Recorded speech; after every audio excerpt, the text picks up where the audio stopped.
नमस्कार। यूपी में आज क्या चल रहा है, सियासी राज से लेकर लॉ एंड ऑर्डर तक सब कुछ बताएंगे आपको कैपिटल टीवी उत्तर प्रदेश के खास शो 4 के चक्रव्यूह में। मैं हूं आपके साथ राधिका राज।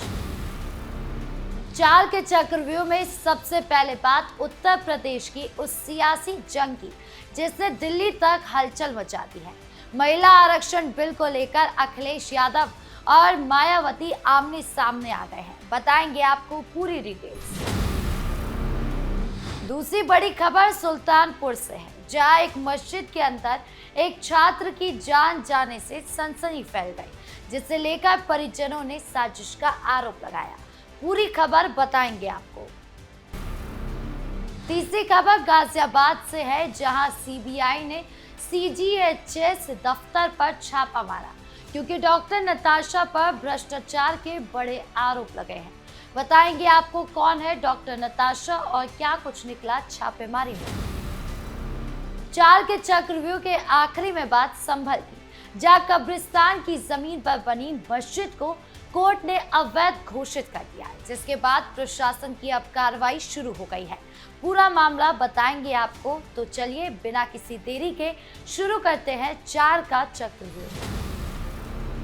4 के चक्रव्यूह में सबसे पहले बात उत्तर प्रदेश के उस सियासी जंग की जिसने दिल्ली तक हलचल मचा दी है।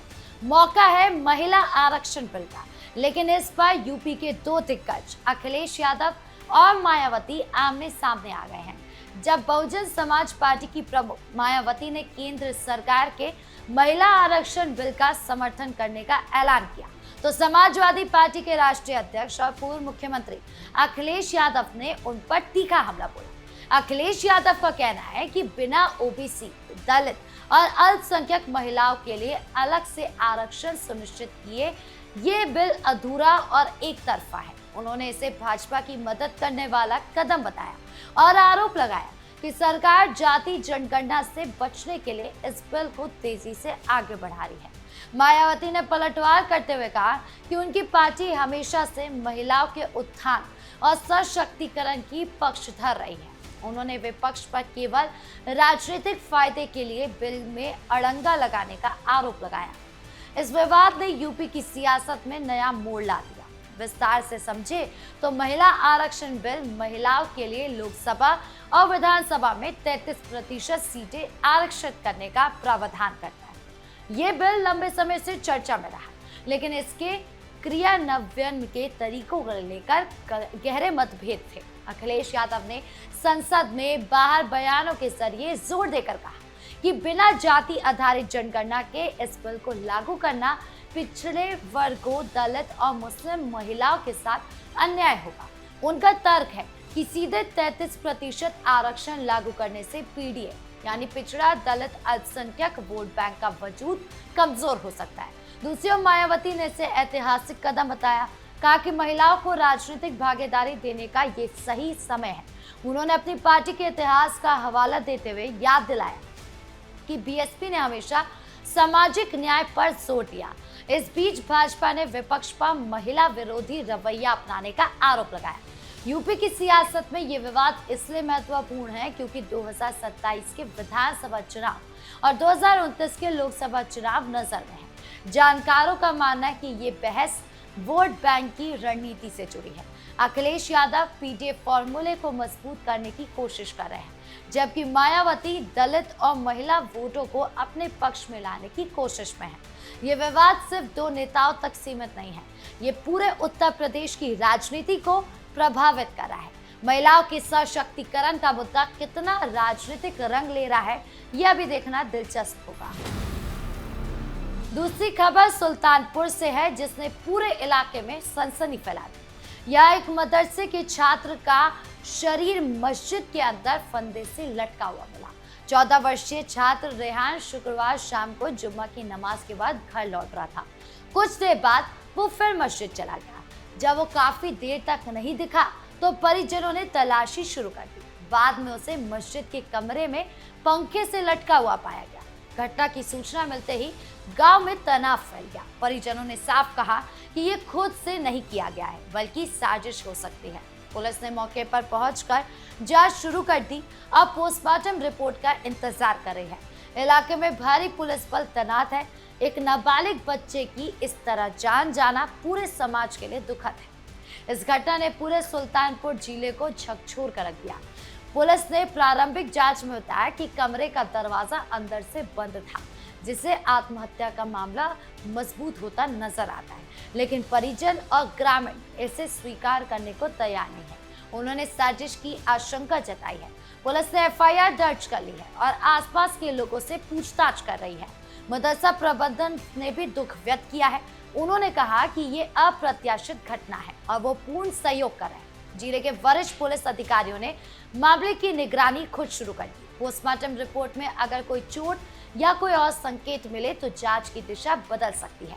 ये मामला समाज में दो बड़े सवाल खड़े कर रहा है: बच्चों, नाबालिग के मानसिक स्वास्थ्य की स्थिति और मदरसों में सुरक्षा व्यवस्था। अगली खबर गाजियाबाद से है, जहां भ्रष्टाचार के खिलाफ सीबीआई ने बड़ी कार्रवाई की।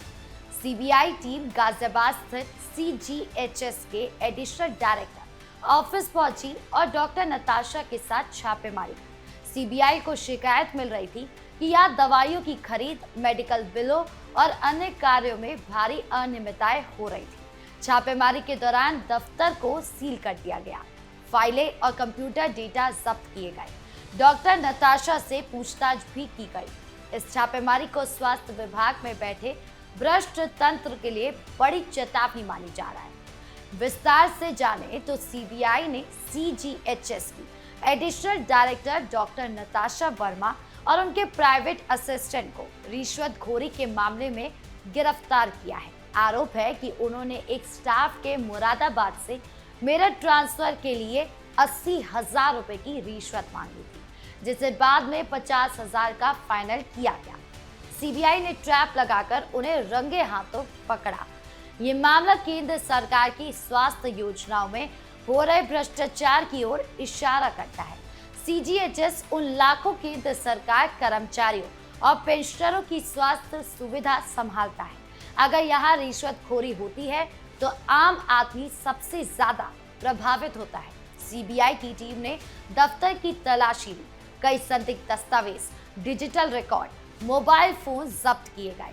प्रारंभिक पूछताछ में डॉक्टर नताशा ने कुछ आरोपों से इनकार किया, लेकिन सबूतों के आधार पर उन्हें गिरफ्तार कर लिया गया। जांच एजेंसी बड़े नेटवर्क की तह तक जाने की कोशिश कर रही है। स्वास्थ्य विभाग के कई अधिकारी और कर्मचारी इस समय निशाने पर हैं। सीबीआई की इस कार्रवाई की सराहना हो रही है। चार के चक्रव्यूह के आखिरी हिस्से में बात संभल की, जहां प्रशासन ने कड़ा फैसला लिया। हयात नगर इलाके में कब्रिस्तान की सरकारी जमीन पर बनी मस्जिद को कोर्ट ने अवैध घोषित कर दिया। जिला प्रशासन का कहना है कि मस्जिद का निर्माण बिना अनुमति किया गया था। ये जमीन सार्वजनिक उपयोग की है। कोर्ट के आदेश के बाद अब प्रशासन ने मस्जिद खाली करने का नोटिस जारी कर दिया है। पूरे इलाके में सुरक्षा व्यवस्था चाक चौबंद कर दी गई है। तहसीलदार कोर्ट ने गांव में बनी मस्जिद को अवैध करार दिया। जांच में पाया गया कि ये जमीन कब्रिस्तान के रूप में रिकॉर्डेड है। मस्जिद ट्रस्ट ने दावा किया था कि ये पुरानी इमारत है, लेकिन कोर्ट ने सरकारी दस्तावेजों को मान्यता दी। प्रशासन अब मस्जिद को खाली कराने की प्रक्रिया शुरू करने वाला है। इलाके में भारी पुलिस बल तैनात किया गया है ताकि कोई तनाव न फैले। स्थानीय मुस्लिम समुदाय ने इस फैसले पर निराशा जताई है। उन्होंने कहा ये इमारत लंबे समय से इस्तेमाल हो रही थी। दूसरी ओर कुछ स्थानीय लोग और हिंदू संगठनों ने फैसले का स्वागत किया। उनका कहना है कि सरकारी जमीन पर किसी भी धर्म की इमारत नहीं बननी चाहिए।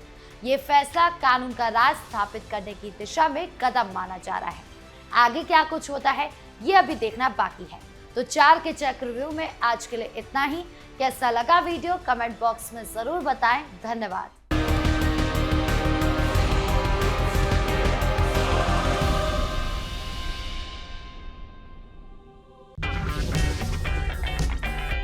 अगर आपको हमारा वीडियो पसंद आया हो तो इसे लाइक करें, हमारे चैनल को सब्सक्राइब करें और हाँ, बेल आइकन दबाना ना भूलें ताकि आप तक हमारे वीडियो की नोटिफिकेशन पहुंचती रहे।